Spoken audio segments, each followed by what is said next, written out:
Hello, I'm Dan Williams, the Media Relations Director for the City of Cleveland, and this is the bottom line up front. In this edition of Bluff, I will discuss how to properly wash your hands and why. First, I want to tell you a short story about hand washing and how it was discovered as a necessity to save lives. In 1846, a would-be hero, a Hungarian doctor by the name of Ignaz Semmelweis, was a man ahead of his time, according to Justin Lessler, an assistant professor at Johns Hopkins School of Public Health. It was a time described as the Golden Age, where physicians were expected to have scientific training in addition to their medical practice. Doctors like Semmelweis were no longer thinking of illness as an imbalance caused by bad air or evil spirits. They looked instead to anatomy. Autopsies became more common, and doctors became interested in numbers and collecting data. Dr. Semmelweis, through research in 2 separate maternity wards, found one of 2 wards had a much higher mortality rate than the other. After long and arduous research, he found a link to the lower mortality rate was connected to the cleaning of instruments and hands. The ward run by women midwives was the ward with the lower mortality rate, while the one with the higher mortality rate was run by physicians. Upon making his discovery known, you would think physicians would have happily embraced the concept, but instead he was spurned by the scientific community.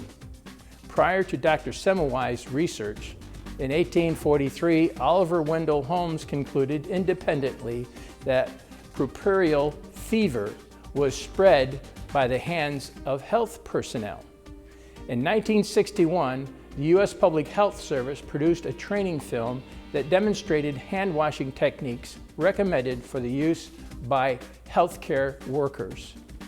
In 1975 and again in 1985, formal written guidelines on hand washing practices in hospitals were published by Centers for Disease Control and Prevention. And in 1988 and again in 1995, guidelines for hand washing and hand antisepsis were published by the Association for Professionals in Infection Control. Today, this practice is not only normal, it is something we have all come to expect from healthcare workers. This is the 21st century, and so we too, as average everyday citizens, should practice hand washing as a routine. When you properly wash your hands, it saves lives. However, when you do not wash properly, here is what you spread because of dirty hands: influenza, fecal matter, bacteria, hepatitis A, germs that cause diarrhea, gastrointestinal infections, colds, and possible fungi. So keep your hands clean. Keeping your hands clean is the easiest way to prevent the spread of germs and viruses. Your hands are a reservoir of germs. Each day we come in contact with germ beds, such as gas pumps, elevators, handles, rails, restrooms, phones, steering wheels, and more. It is also known, on average, that less than 50% of people wash their hands after using the restroom. Do not be a victim to germs.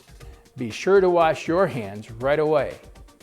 Follow these steps, and focusing on areas between fingers, underneath the nail beds, and knuckles, always wash your hands before eating.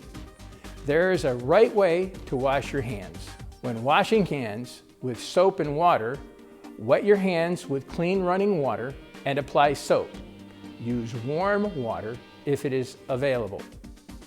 Rub hands together to make a lather and scrub all surfaces. Continue rubbing hands for 15 to 20 seconds. Need a timer? Imagine singing Happy Birthday twice through to a friend. Rinse hands well under running water. Dry your hands using a paper towel or air dry. If possible, use paper towel to turn off the faucet. Always use soap and water if your hands are visibly dirty. If soap and water are not available, use an alcohol-based hand rub to clean your hands. Alcohol-based hand rubs reduce the number of germs in skin. When using an alcohol-based hand sanitizer, apply the product to the palm of one hand. Rub your hands together. Rub the product all over the surfaces of hands until dry. The bottom line up front: in 1846, Dr. Semmelweis discovered that hand washing will save lives. It was not until 1961 that the U.S. Department of Public Health Service produced a training film pointing out the proper procedure for healthcare workers to wash their hands. As late as 1995, the guidelines for hand washing and hand antisepsis were published by the Association for Professionals in Infection Control. When you properly wash your hands, it saves lives and prevents the spread of diseases.